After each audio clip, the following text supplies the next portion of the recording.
¿Cómo les va? Muy bien, muy bien. Está acá estamos con Juan Pablo Bisoni. ¿Cómo estás, Seba? ¿Cómo anda, Doc? ¿Todo bien? Buen día. Gracias por Bien, atenderme. bien. No, por favor. Bueno, ¿nos querés contar un poquito qué es lo que están pretendiendo estos muchachos con eliminar la ultraactividad de los convenios colectivos de trabajo y qué se viene con todo eso? Bueno, lo que están pretendiendo es lo mismo que pretenden siempre y la misma supuesta solución a todos nuestros problemas que plantean siempre. Cargar sobre la clase trabajadora recortándole derechos. Así empezaron allá en la década del 70, todos podemos recordar de qué manera, con cuánta violencia, y así terminaron en el 2001 con un estallido social que también podemos tener más presente quienes no vivimos en la década del 70. La forma de recortar derechos que van buscando, van ensayando de distintas maneras, pero nunca con mucha innovación. Esto de la caída de la ultraactividad de los convenios colectivos ya se vio, tanto en la década del 70 como en el gobierno que terminó en el 2001, y es una forma de quitar una gran cantidad de derechos de una forma rápida, o intentar quitarlos, porque bueno, después podemos entrar en discusión de si tendría validez o no este plan de acercar la ultraactividad de los convenios. ¿Para qué? Para tener una masa de trabajadores, o un colectivo de trabajadores, mejor dicho, que tenga que sentarse a negociar desde menos 10, Seba, no desde más 10, con cuando- los derechos que ya lograron adquirir por los convenios colectivos. Seba, cuando hablamos de ultraactividad, ¿a qué nos referimos? Que los convenios, como la palabra lo indica, es algo que se acordó entre dos partes, parte trabajadora, parte empleadora, y se convalidó por el Estado. Ese acuerdo se establece normalmente por un plazo determinado. En los convenios se dice va a ser por 2, por 5, por 10 años la validez de este convenio. Como la práctica demostró hace ya muchas décadas de que no siempre se podía cumplir en el plazo establecido para el vencimiento con una nueva negociación, y sobre todo con una negociación que fuera, como debe ser en el derecho del trabajo, en el marco de las relaciones laborales, superadora en el sentido de establecer una mejor condición de trabajo para la gente que deben beneficiar los convenios colectivos, que son los trabajadores y las trabajadoras, dijeron, bueno, ¿qué hacemos? Que se le caigan todos los derechos de golpe, no tiene lógica, es la parte contraria a los principios del derecho del trabajo. Entonces, ¿qué vamos a hacer? Vamos a establecer que, si bien se establece por un plazo determinado, si no se renueva en los marcos que corresponde, que es de una mejora, va a seguir vigente este convenio colectivo hasta tanto se lo renueve. Eso básicamente sería la ultraactividad, y eso básicamente es lo que ellos quieren quitar a los convenios colectivos, para que caigan todos estos convenios. Y bueno, esto se enmarca dentro de lo que me parece que es un plan más amplio que ellos tienen, que es el de establecer reformas regresivas en los nuevos convenios colectivos. Porque ellos no dicen, bueno, va a caer la ultraactividad y se van a quedar todos sin convenios para siempre. No, dicen, y vamos a negociar nuevos convenios. Entonces, los vamos a traer a negociar sin ningún derecho, no con derechos que ya tienen y que nos pidan más.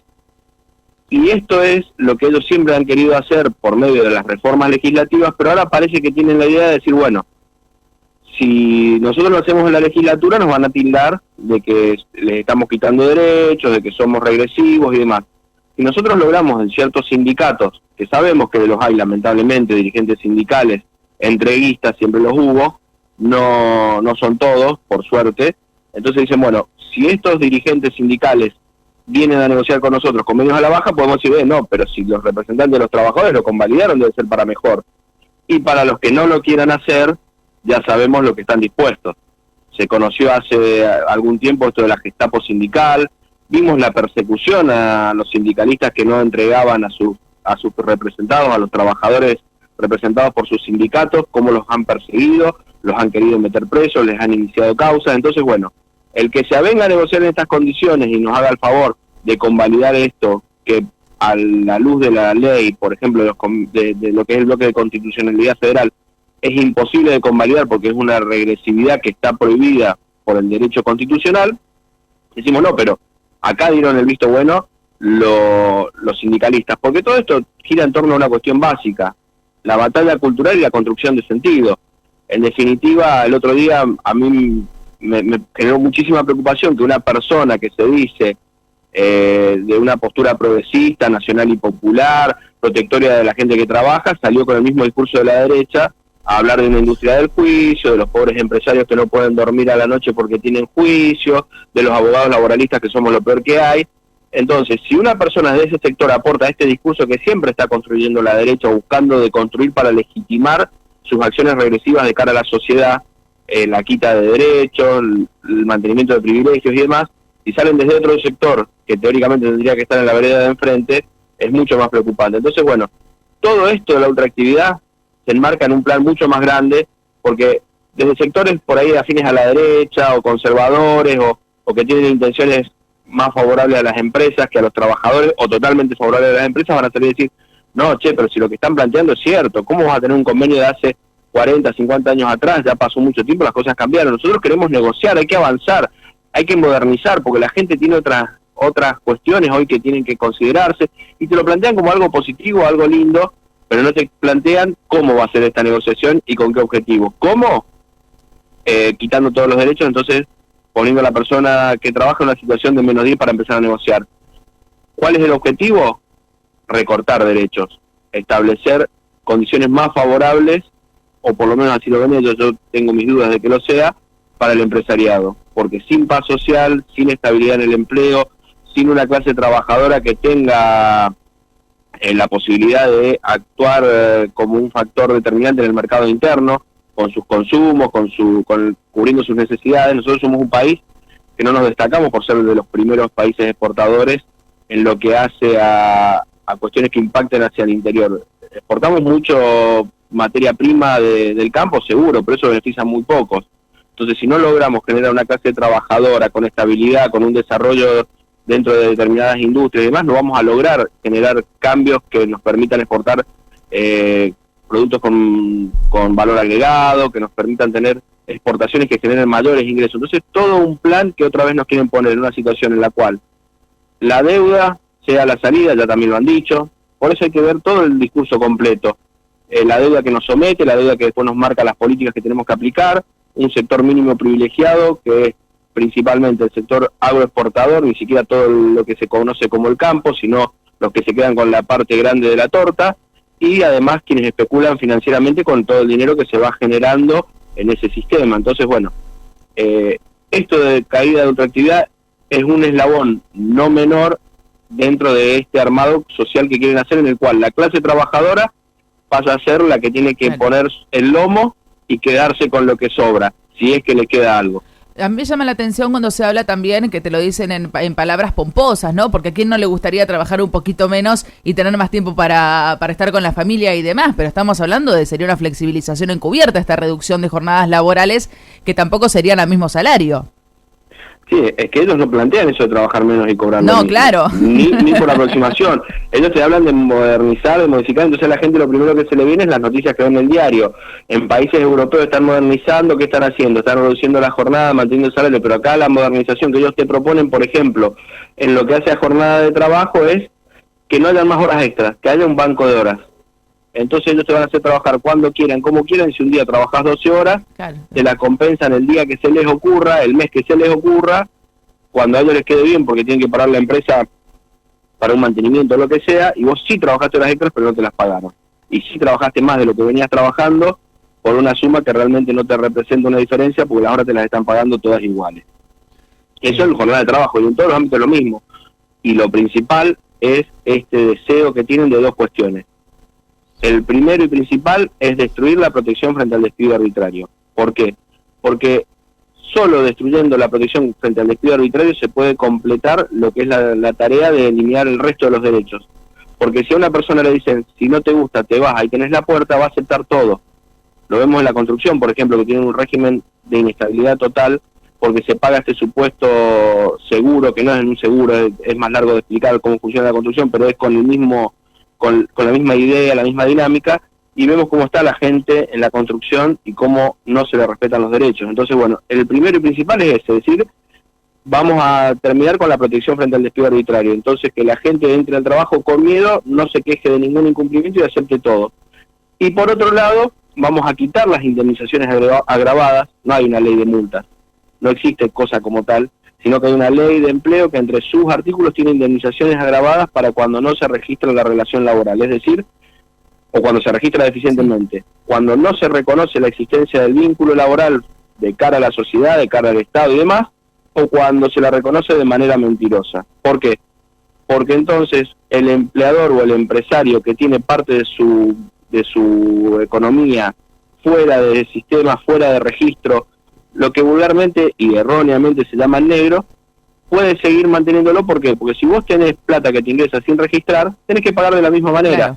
Si vos vas a pagar sueldos registrados, anotar con cargas sociales y todo lo demás, tu economía tiene que estar registrada. Entonces, también lo que quieren es eso, que quienes no quieran pagar impuestos tengan la forma de hacerlo, que sea no declarando lo que les ingresa, y de esta manera seguir desfinanciando al Estado, seguir construyendo un Estado débil para que los poquitos que siempre se quieren quedar con todo lo que puedan, lo puedan hacer sin mayores inconvenientes. Seba, te llevo a lo que está ocurriendo en Rosario, porque precisamente hay como toda una maquinaria en el sector de Pichincha, que tantas veces se ha denunciado del lavado, en relación también a ciertos sectores gastronómicos. ¿Estás al tanto de lo que está ocurriendo, la manifestación del día jueves?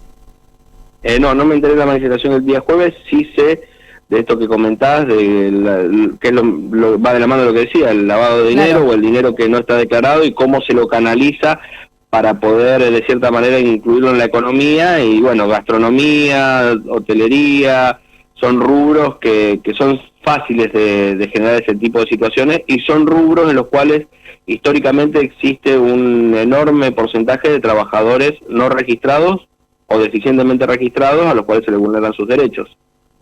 Seba, bueno, vos bien lo decías, ¿no? Tenemos sindicalistas que hacen campaña por los empresarios. Nosotros lo vemos en nuestro sector. A ver, sabemos que del otro lado, el otro gremio provincial de camioneros son más empresarios que otra cosa. Han hecho campaña precisamente por la nefasta ley de ART que nos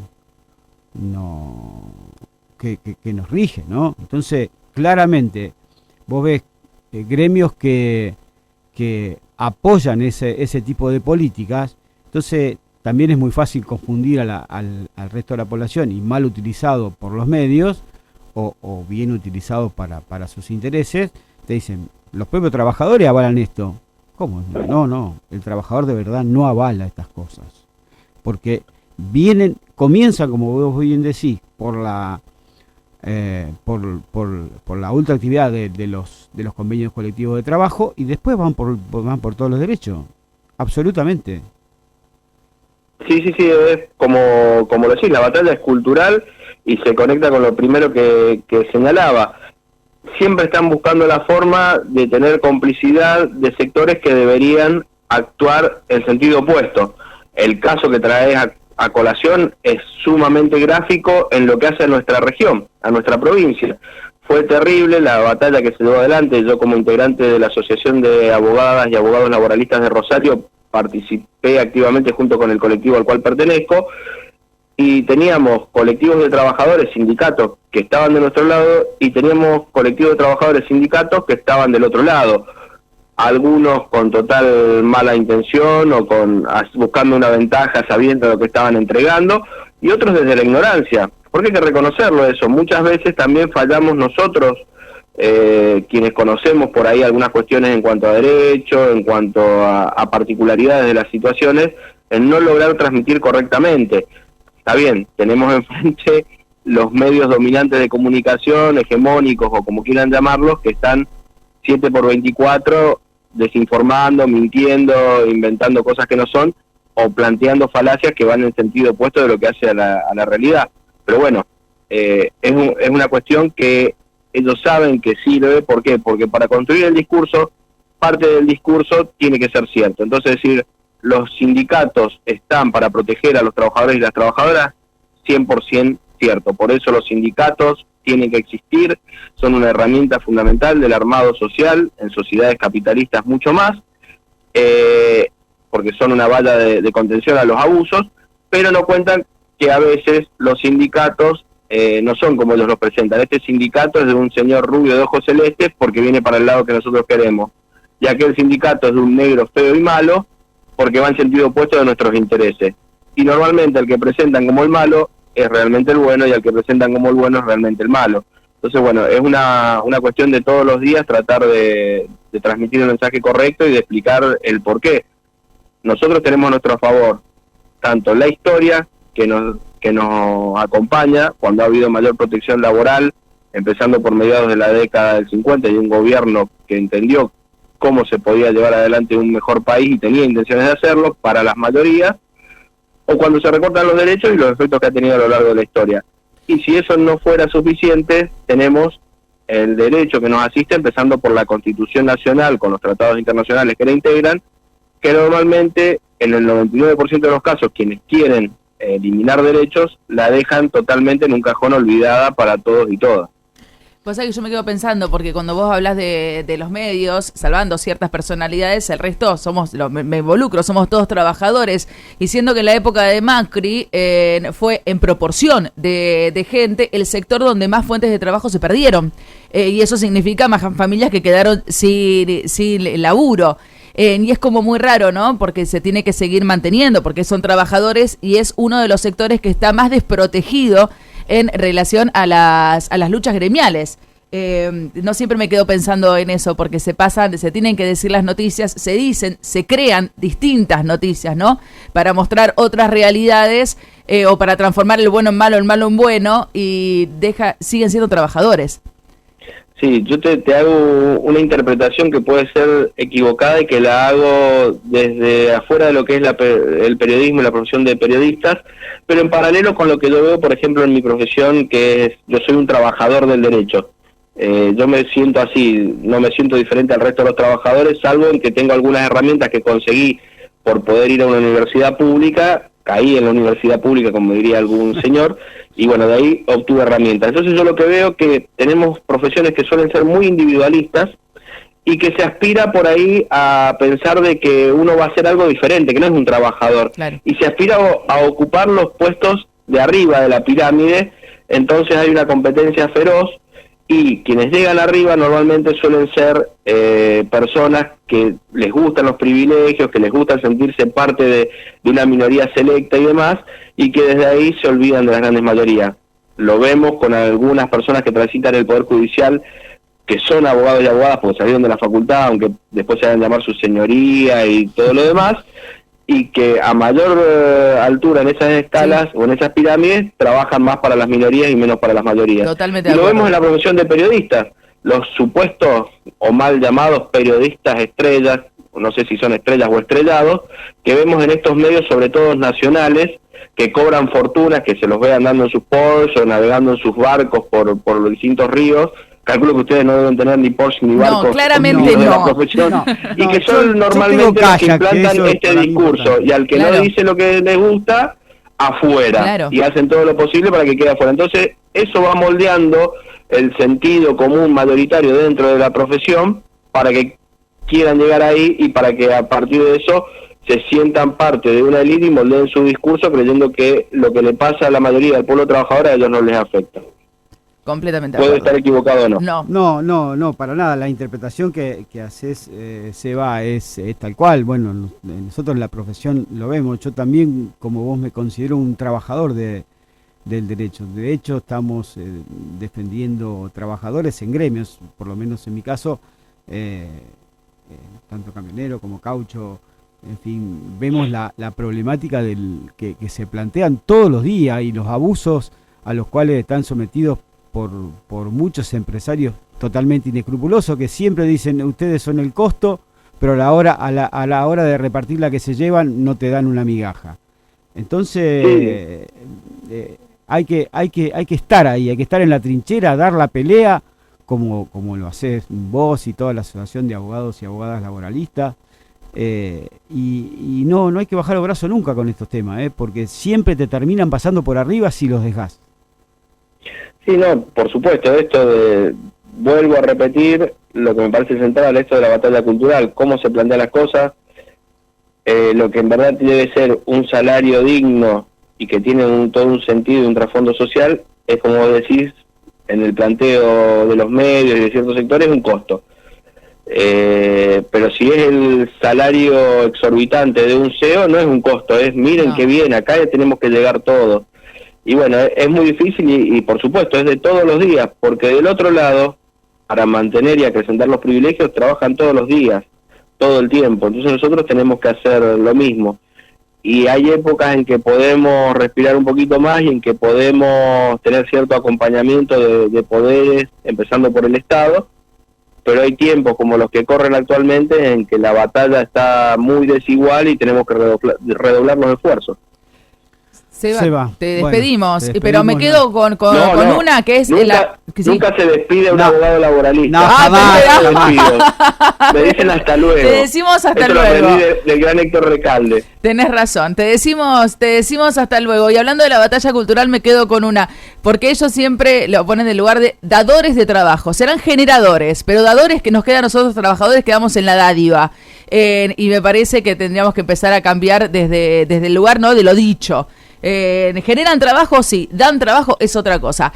Ni siquiera, te digo, como dice mi amiga Natalia Salvo, los que dan trabajo son los que tienen el trabajo. ¿Quiénes son las personas que trabajan? Exactamente. Porque generar trabajo en la nada y en el vacío absoluto es imposible.